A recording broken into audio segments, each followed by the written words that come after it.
Let's take a look at the behavior of the Romans. Is there a mammal that is acting in the same way? Have you ever seen one wolf leading thousands of wolves and attacking some territory? Or a king rat? A gigantic bear leading his troops into enemy territory? I don't think so. The only place I see this kind of behavior is in the insect world. The black ants attacking the red ants, slaying their enemy, looting their nests, bringing back the spoils of war to their queen, exterminating without mercy their enemies.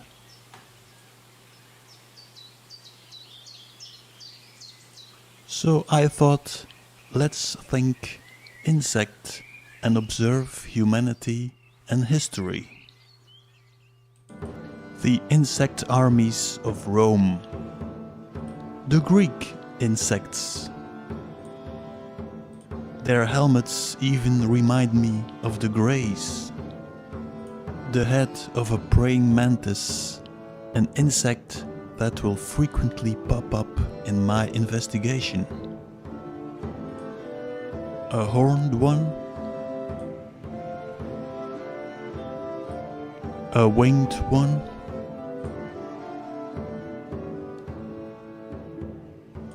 in the Middle Ages they dress like ants and beetles. Okay, you might say, they might have been inspired by insects to design their harnesses. But when you look at Egypt, it starts getting creepier. I was thinking insect and suddenly I started seeing cocoons. The crozier,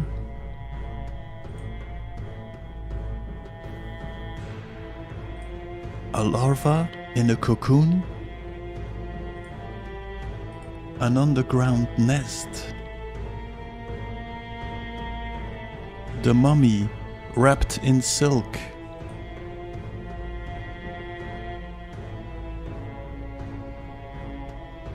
the Egyptians were making themselves ready to go to the afterlife. But why are they imitating the birth of an insect?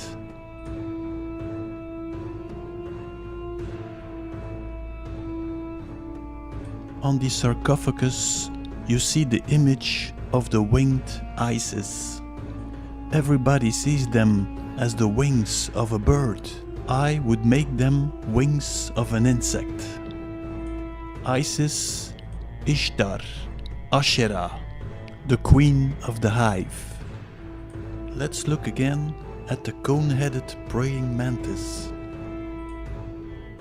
Isis and Madonna on the Super Bowl. Let's take a look at the ceremony. Madonna arriving with her Greek-Roman insect army. Waving palm tree leaves? No, let's make them insect wings. Sitting on the throne like the queen of the hive.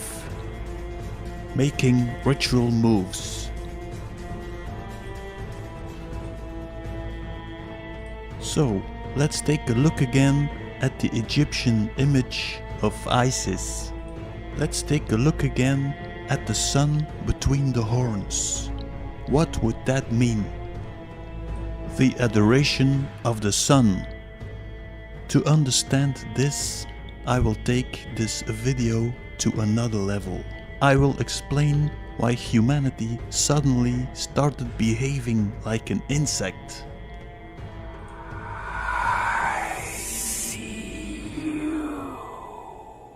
Let's have a look in nature if there is a case by which we can explain our strange behavior. Let's watch a short video. Wasps are often characterized as aggressive and an insect to fear. A recent study reinforces this general perception by exposing them as master manipulators. Researchers in Japan learned that when it comes to the task of wasps nurturing their young, they make another insect do it. Spiders appear to be the preferred caretakers, and to get them to perform the task in a satisfactory fashion, wasps employ the power of mind control. When it's time for a wasp to release its eggs, it will do so on an arachnid's back. In addition to being saddled with the responsibility of hatching the larvae, the spider is injected with a substance that makes it do the wasp's bidding. That involves building the offspring a comfortable home. The preferred nursery is what's called a resting web, the sort of denizen a spider spins for itself when it's molting and doesn't want to be bothered by incoming food. Further, when the newborns get hungry, it uses the host as a nutrition source, feeding on it until it's sucked it dry. So, the spider normally makes this kind of web. Now it's making this kind of web. The wasp's consciousness has taken over the consciousness of the spider, and now it is using the body of the spider to make a web of its own. Let's take a look at our behavior. We are hunter-gatherers and live in the forest. That provides us of everything we need. Then something happens. Suddenly, like the spider, we start destroying our habitat and start creating a completely new environment.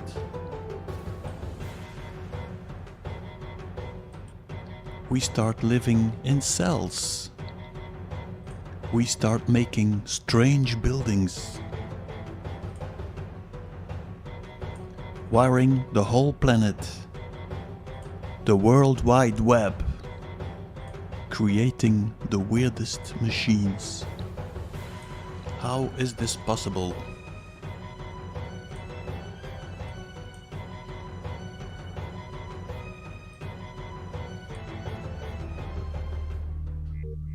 Let's go back to the bigger Earth in the plasma ball.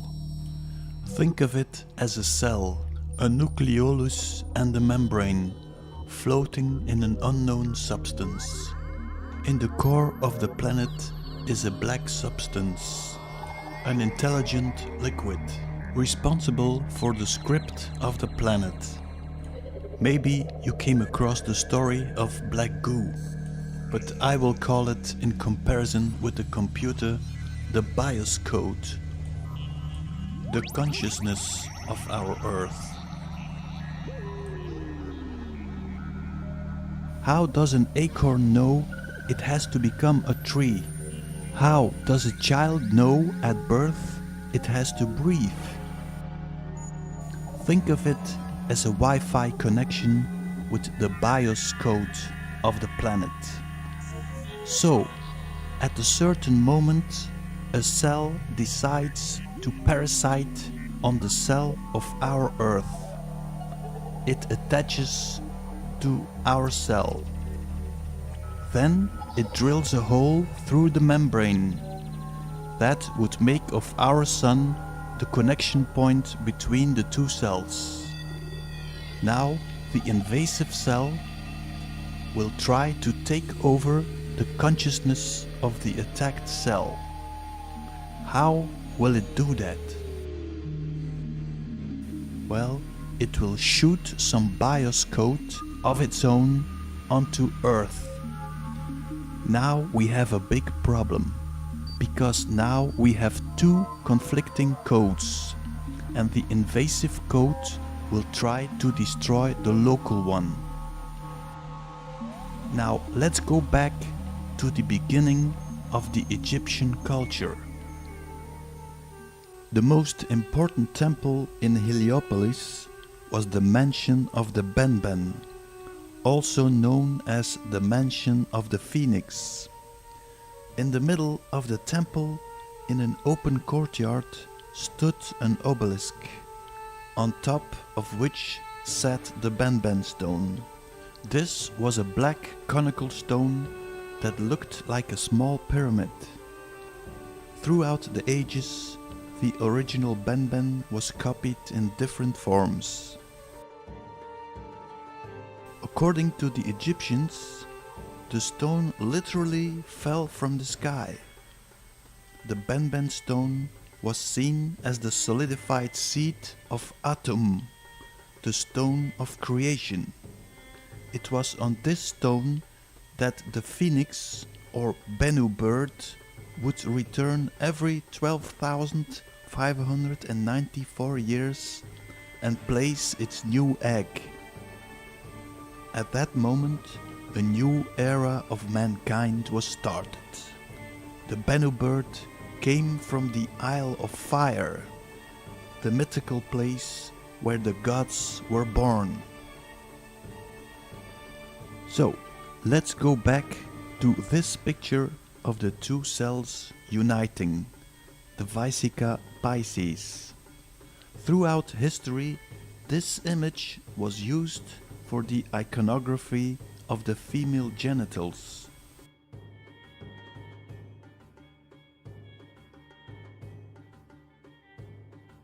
The cosmic vagina, the Virgin Mary.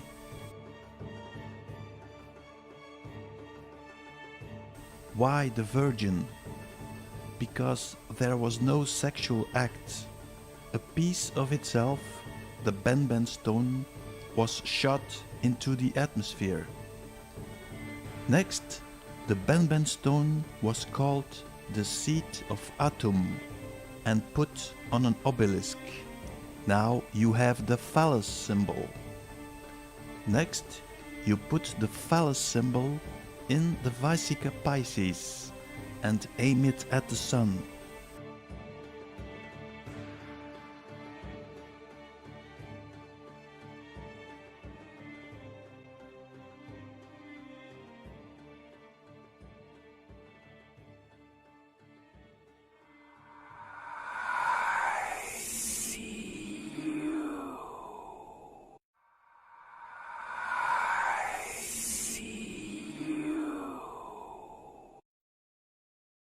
But suddenly, another voice pops up in our head.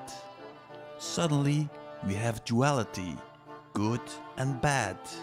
An evil eye has woken up inside our head. The only purpose of that voice is to kill all organic life. Suddenly, we think of suicide. Suddenly, we think of killing our neighbor for no reason at all. Now we start destroying all life on our planet. The parasite is mimicking our internal voice and is pretending to be us.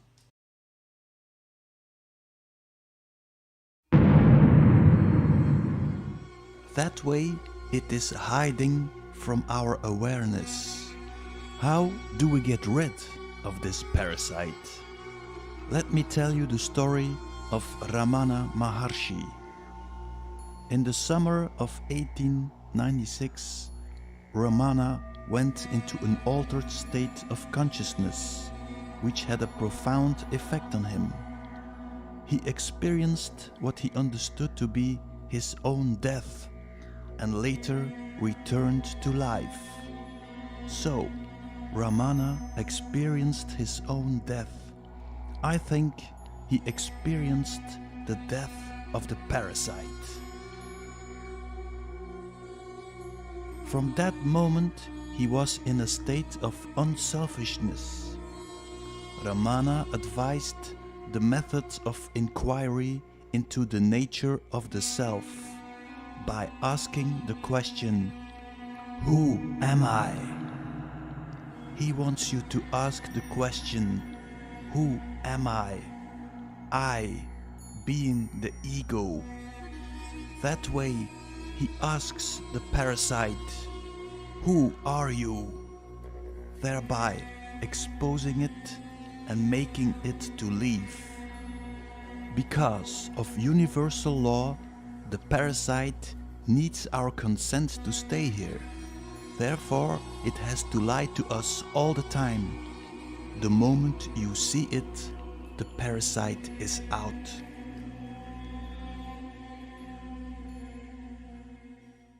Okay, let's look for the parasite. Not here. Not here. Of course, you will not see the parasite, because it is behind the camera, filming. Okay, so there are two observers watching through the camera. The silent one and the one who is constantly talking.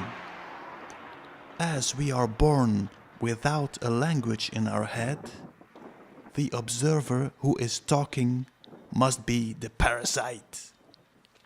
Now the silent one can observe the noisy one. So we die. Now we got rid of it all, we think. Oops. We got sucked into the tunnel of white light. A winged being is waiting for us. An angel, God, Saint Peter. Funny how all those gods are winged. If I'm correct, this white tunnel is the corridor into the consciousness of the insect cell. The angels are the gatekeepers of the parasite's world, keeping us out. We have to stay in purgatory. No, you are not coming into heaven. You have to go back to Earth, because you made some mistakes. You have to reincarnate again. You people are bad. You are sinners. You are destroying your own world. You have to return time and time again.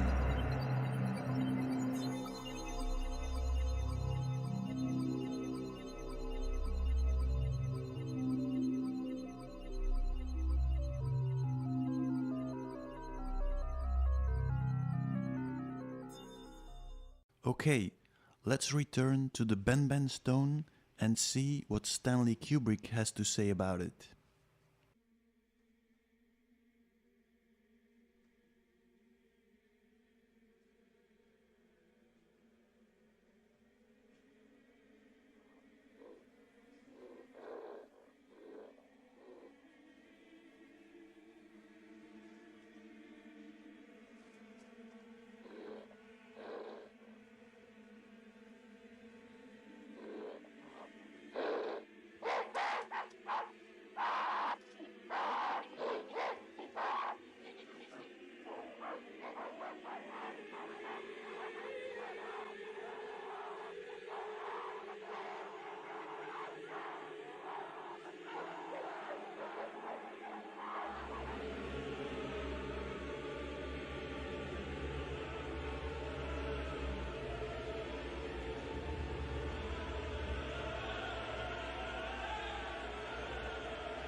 Let's return to Egypt for the birth of the Illuminati.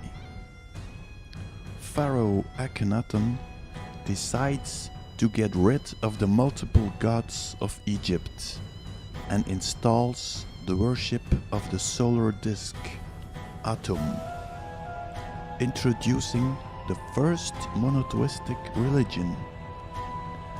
The Illuminati are those who are illuminated by the sun. But the priests revolted and Akhenaten was expelled from Egypt, together with his followers. I think Moses was Akhenaten, and he took the stone with him. Here begins the story of the spreading of the infection.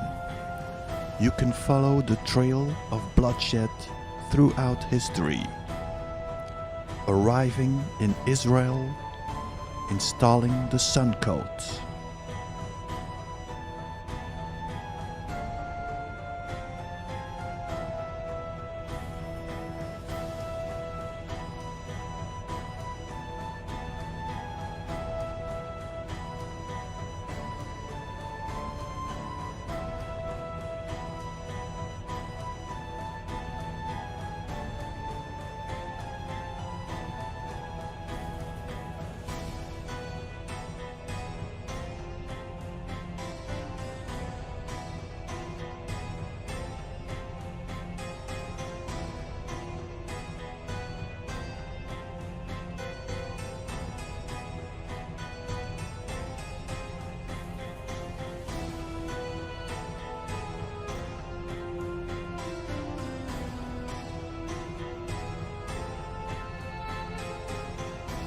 Solomon's temple. We're told about King Solomon's temple. Incidentally, there was no King Solomon. So don't look for King Solomon in history, because there was no King Solomon. It's the word Sol Om On. S-O-L is the sun in Latin. In Latin, the word sun is S-O-L, Sol. And in the Hindu priest of the sun, they call the sun Om. Remember the priest of Om?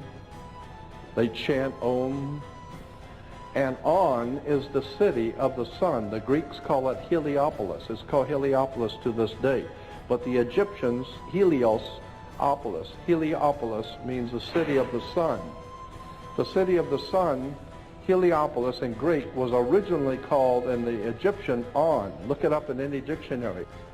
Arriving in Lebanon, Phoenicians, the Greeks, the Romans. The infection is spreading to Europe. Europeans are colonizing the world. Britain is ruling the waves. The infection in America and Russia.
I'll be back.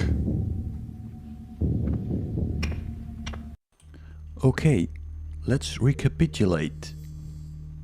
A parasitic cell is attaching to our cell.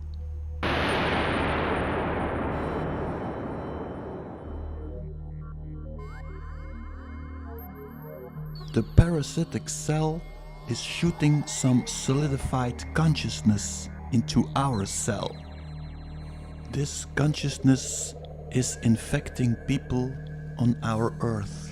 They are now playing the agenda of the parasite. It is communicating through channeling, and it is pumping its technology into Earth. The parasite is an insect with a hive mind. It is presenting itself in many forms, mainly bird-like, because in this form it is recognizable for organic life forms. When the collective consciousness will collapse, the parasite will take over. Therefore, the invader has to traumatize people. So they will finally give in and accept the arrival of the entity. The Illuminati think when their entity will return, they will be sitting on the right hand of their Lord. What a joke! They will be eaten like all the rest of us. We live or die together. For thousands of years now, they are trying to pull in their entity. But it will not work. Because as long as even one person is resisting, they cannot enter. And I can assure you, I am not going to give in. And I hope you don't.